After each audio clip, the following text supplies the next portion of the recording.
ครับผมขอบคุณครับ ดีๆยังมานี่ แต่เด้อจะเป็นที่รักของผู้อื่นพ่อรอให้เราช่วยเรามากกันในการให้กับเราเอง แต่งงานใหม่เด้อนี่เต้งโวยเต้งแต่งงานใหม่เด้อ แข็งแรงเด้อ ผูกแขน ยืนเยี่ยมที่กอง แต่งงานใหม่บ่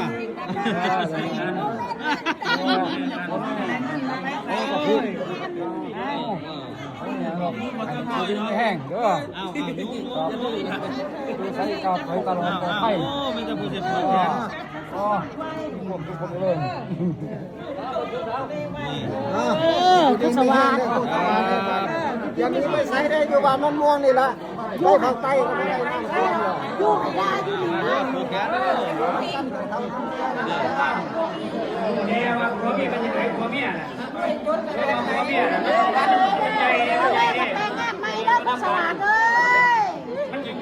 มันยิงไงก็สุดยอดเลยว่าเขาผัวเมียดูไว้ดี